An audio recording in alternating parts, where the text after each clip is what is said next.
Agora para fazer conexão novamente ao vivo com Brasília, Rodrigo Orengo chegando com a gente.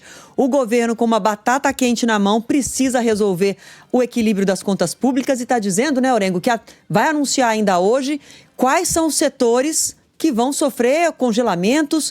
Isso no mesmo momento em que discute de onde vai tirar dinheiro, por exemplo, para devolver a aposentados e pensionistas o que foi roubado. Então o governo tem muitos problemas para resolver e agora sabe que vai ter que achar uma solução congelando, retendo dinheiro de alguns setores do governo brasileiro, né? Boa tarde para você.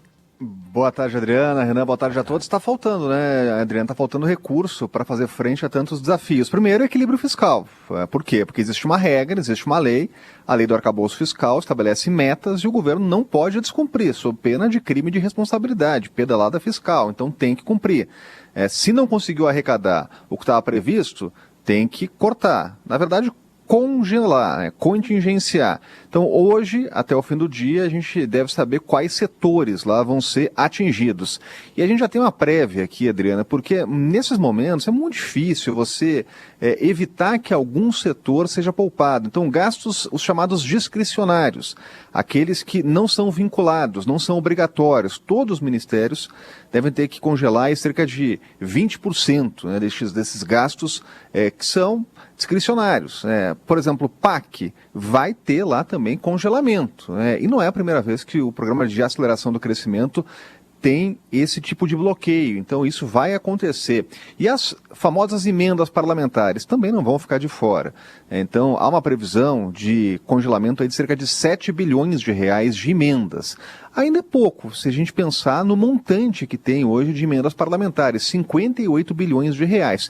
Então todo esse esforço neste momento é para conseguir o que o governo já anunciou, conseguir definir ali quais setores daquele congelamento de 31 bilhões de reais que o governo já anunciou. Depois disso, tem um desafio ainda maior, que é ver o que pode ser feito sem o aumento do IOF. Aí a gente está falando aí de mais de 10 bilhões, chegando até 12 bilhões de reais, né, porque o Congresso já avisou. Esse aumento de IOF que foi anunciado, ele não vai permanecer, porque se o governo insistir, isso vai ser derrubado no plenário, lá nos plenários do Congresso Nacional, por decreto legislativo. Então o governo tem 10 dias aí para apresentar uma solução, né? Se vai buscar de fundo privado, né? Se vai realmente contingenciar mais emenda parlamentar, né? Isso sempre tem reação do Congresso Nacional. Então esse é o segundo passo. E aí a gente vai, Adriana, para esse outro desafio, que é conseguir pagar quem foi roubado, quem foi alvo da fraude lá do INSS.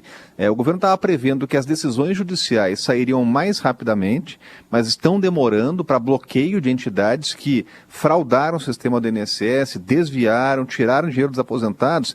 Então, hoje mesmo, o advogado-geral da União já admitiu que vai ter que usar erário para pagar essas pessoas enquanto as entidades não ressarcem os aposentados, né? É muita demanda para pouco recurso público. Tem que lembrar que esse recurso é do contribuinte, do pagador de imposto, né? Que sempre paga essa conta, o governo tem que equilibrar as contas. É isso, Orengo, o desafio é grande. E além das dificuldades matemáticas, as dificuldades políticas de conseguir aprovar medidas no Congresso e as negociações sempre muito difíceis.